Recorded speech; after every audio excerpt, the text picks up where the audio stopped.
First game is going to be on Echo, and it's going to be Odin versus CatZ. Let's get on with it. Yes, and here we are, guys. So, in the top left, in the red, playing for Team Ro8 here on Echo, it is going to be CatZ.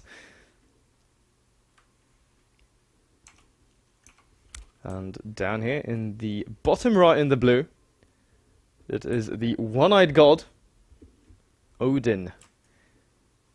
He does not have a hammer, Lucas. I know. He does not have a hammer. I have doesn't. no idea why you would say that to me. I'm just bad with the Norse mythology.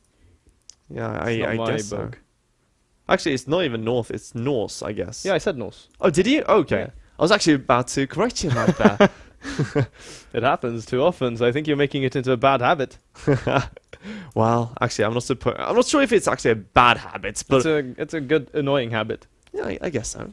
So, okay, so ladies and gentlemen, you know that we love to talk about movies, we like to talk about series, We talk about everything. we talk about everything but StarCraft. So actually, let's talk about StarCraft right off the bat here.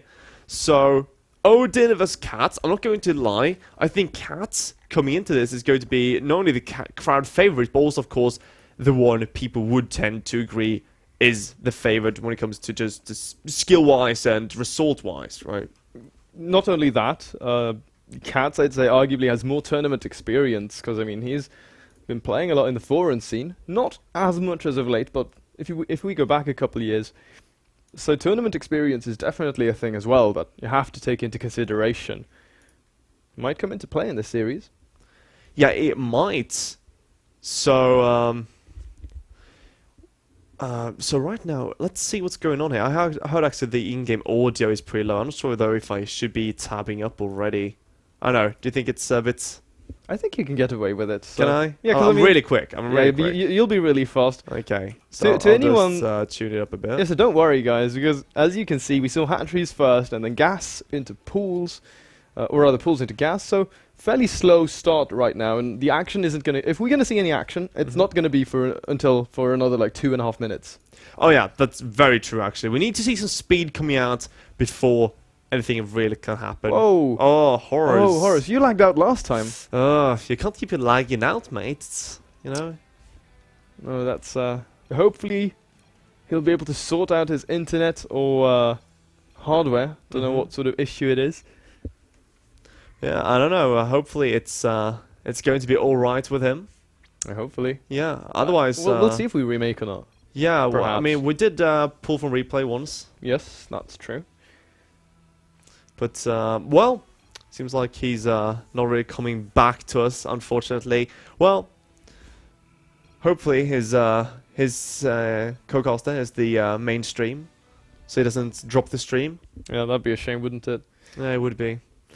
But, I mean, we are here at least. We Mhm. are the English stream, guys. And as you can see, we have this sick setup today with these monitors behind us, and we have this really slick desk, and it's just really nice and really comfortable. But look at that! We are back in the action. And we'll have to see if they decide to remake, but doesn't look like it.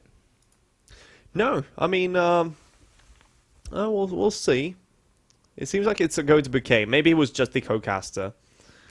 And That's like best worst case scenario kind of thing. yeah, kind of, I guess. I mean, yeah, because he already laid out. I guess that's the best scenario we could have. But anyhow, we're back in the game, ladies and gentlemen. Odin right away sends a few links out.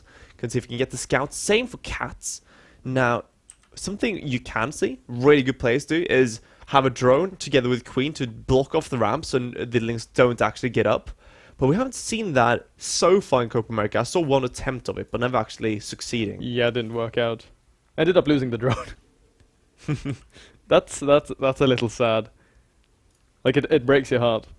It kind of does, doesn't it? Look at this. These links gonna make it past.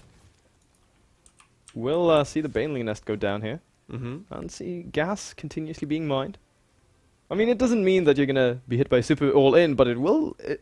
It can definitely force your opponent to be a little bit more defensive than he wants to be, because I mean, he knows that there is always the opportunity for his opponent to go for something aggressive.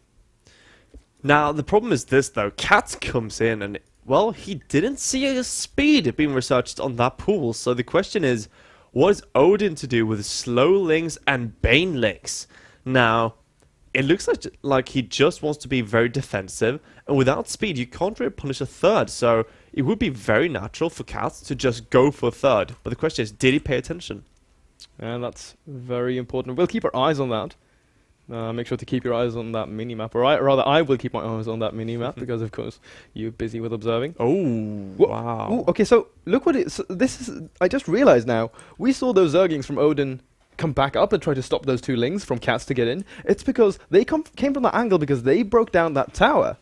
Yeah, I guess so. But the problem right now, though, is that Odin doesn't have speed. And if CatZ actually was paying attention to that, he can punish this really badly. And we see already 12 Lings on the way. Roach Spawn just started for Odin. So now Odin is going to have to defend this hatchery with only slow Lings, Queens, and Banes. We'll have to see. I mean, he's already got that creep spread going. And this is a very important detail, though. Even though he lacks that speed, so not only will it be hard for him to be counter-aggressive, like you said, this hold, or rather the defense here, is going to be a little tricky. He can pull it off with the correct micro and decision-making, but the importance of breaking down those rocks, giving CatZ only a single angle of attack, is probably the biggest thing here, and I really like that so far. And a fairly good connection already with that first initial Baneling. Oh, yeah. For Odin. Yeah, I would say CatZ splitting up really well. Now, the problem is, as you say, those rock towers, and, well, right now you see CatZ trying to push in, has to watch out for those Banelings, though. Yeah, nice transfuse there from Odin, keeping that Queen alive, and look at that, no real damage suffered yet. Needs to be very careful, though. Here we go again, wave number 2, another transfuse goes down. Odin playing it very patiently there, and even focus firing one of those Banelings down. So, he's going to be able to keep his third base. And, you know what? We have Odin with the quicker road for him, but actually CatZ going for a much faster lair, faster upgrades as well, and he behind this added in a ton of drones, so he's up now by 9 workers.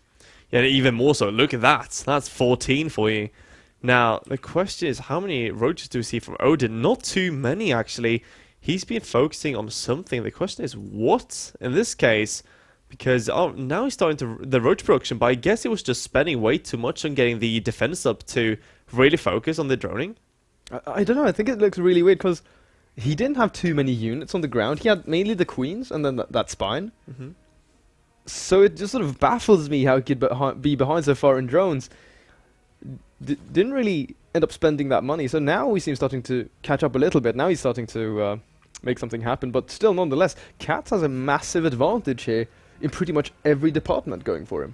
Yeah, he really does, and well, we see CatZ right now starting that roach production. Now Odin is going to catch up in just a few seconds. He's going to have the same amount of workers as CatZ. Now, thing is this though, CatZ is adding that gas. He's going to have a good saturation for his third base.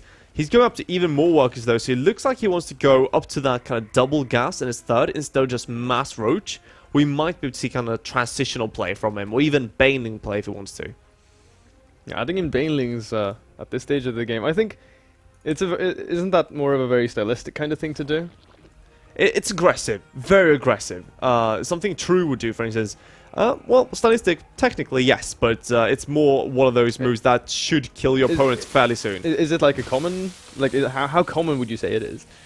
It's one of the major builds. I would say it's one of the major threats and one of the major styles to do. Of course, Roach Hydra is much more developed and much older, but the going to the Bane speed is very, very common. We'll see if we'll have some big Baneling play then from any of these guys. CatZ though goes right into the infestation pit. However, though, I'm just going to stress it once again. Look at that supply differential between these two players. CatZ up already with 40 supply. Absolutely crazy, and he's been ahead in workers all game long. He's even going to have +2 a little faster here, pushing across the map with a lot of roaches, and, well, Odin does have that carapace, but it is not as big of an upgrade as that faster +2. We'll see, though, if CatZ decides to go right now. He's got a heavy advantage in roaches. Yeah, he really does, and it's kind of up to the spine crawlers to make something something happen for the defensive Odin. The problem is just he has such inferior roach numbers, and CatZ could actually just attack into these destructible debris, and well, Odin doesn't really have spine claws covering that area. No, it would really make things a little harder for him there if CatZ opened up a second route or path of attack. Now we have the muscular augments researching for Odin, so we will see him at some point attempt to add in those Hydras. Of course, that point of transition is a little scary for the Zerg who's making that switch up, because of course reduces your roach numbers and means you're investing money into more expensive but softer skinned units, so it's a bit of a risk. CatZ though, it's called pathogen glands, going for the infestors, so slightly older approach from CatZ. Yeah, a bit at least. It's one of those things we used to see quite a bit, especially in Wings of Liberty. Not as common nowadays to go straight into. It's still one of the major builds, but it's not something you have to do every game like you kind of had to do in Wings for some time.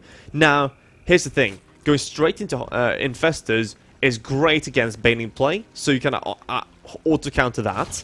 But, well, CatZ hasn't really seen the Hydra stand, so he doesn't know exactly what to anticipate, and now he does. But he already added his own Hydra Den, and of course when you have Roach, Hydra, Infester, that's kind of your ultimate late mid-game composition. He's actually gotten an advantage in his supply for the first time in this game. And CatZ is going to end up losing a bunch of Overlords. This is going to be fairly annoying if he gets supply blocked and is forced to spend some extra money and love on remaking these Overlords. That's going to be a bit of a tricky situation, but no, he actually pre-made a bunch, adding more spine crawlers. He needs to be very careful here though, because CatZ has infestors here on the high ground, and this is going to be a hard angle to break for Odin if he goes up this ramp. I did have vision of a few of them though, so he did have some K in his play at least, but well, Odin right now is starting to stream to the right-hand side, and well, CatZ could get some pretty decent fungals. Great fungal to the left-hand side, trapping a lot of units, but no chain fungal on top of that. And we see Odin right now trying to trade, but here comes the spine cores to the left-hand side, and the right-hand side is still doing okay for CatZ. And he's actually going to force Odin back pretty close here, but well, CatZ might be overextending a bit. Yeah, needs to keep these infestors on creep. Of course, the damage here in the army for Odin is still very high with that amount of Hydra still alive. The problem, of course, in that fight was that they pretty much lost their shield, the roaches, to keep those alive. So I think retreating with the majority of your Hydra still alive, I think that, or rather intact, I think that's a very good tactical choice here from Odin, because very often, more often than not, I dare say, we see the Zerg sort of just giving up his entire army, and those Hydralisks, of course, very costly units to replenish. Yeah, look at this. I mean, the Infestors are completely depleted in energy, and, well, they throw a few Infested Tyrants. Not going to do too much here. 26 Hydras for Odin. Just going to be able to push across here. I feel maybe with the Spine Core it's possible to hold, and there are a lot of Roaches for CatZ. But the DPS of these Hydras is just so insane. I don't know. It's a great fortification, though. It's kind of Helm's Deep at this point. Yeah, going to be very hard to break, and I mean, the angle here for CatZ that's set up is very nice, and no fungals available. One or two, not even fungals, that's actually a Spore Crawler. Baits out the what little energy was left in form of infested Terrans, and he's just playing a very sort of methodical and patient game here with CatZ. CatZ is starting to replenish his Hydra count, which is great, but actually right now he's taking a pretty bad engagement considering the arc he's getting, and behind this Odin is actually establishing his fourth base. Now he's going to send that Roach to look for the fourth base, and as it is, CatZ should not be able to hold on to it. Here we go, the Roach finds it, and now Odin can focus that down and go into his own 4 vs 3 bases, and take a very nice lead in this CVZ. Yeah, let's see if he decides to peel off units.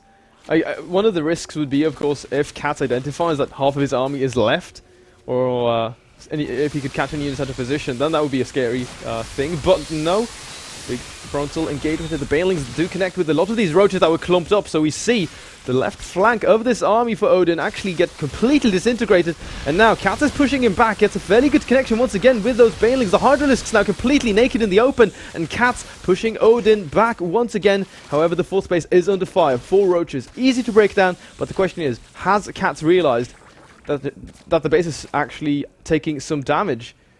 He's fully focused on this, on the counterattack right now.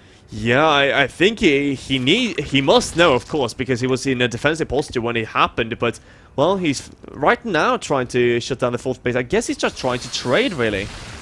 Yeah, still, this is looking very scary. The Banelings make it halfway there, so they get a couple of decent connections with a few hunters. Fungal does go down, getting some damage here, but still the reinforcements from Odin is going to be pushing CatZ back, and I don't think this is where CatZ wants to be staying, because there's too much blue, and the fourth base here has actually gone down amidst all this action, and this is a massive blow to the future in the game here for CatZ. Absolutely. Right now, CatZ is running with tail between his legs back to his third base, but how is he really going to hold this? He has no units at this point, trying to just create pure roach almost, but he has 219 roaches against 45 and 16.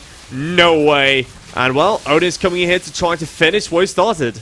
Yeah, this game right now heavily looking in favor of Odin. He's managed to break the front line of CatZ. The spine crawlers are not even going to help here at this point. He's going to get right on top of everything. And CatZ, superior economy, but just not enough army to stay in this game. And that's going to be it. So GG, Odin takes the first map. That was Echo with decisive fashion, staying sort of behind most of the game, but taking some really good angles and really good fights. I think CatZ getting a little impatient and overextending there after that first fight with the Fungals. Yeah, I kind of agree, and I feel as well that going to Infestors first is not really something I like, personally,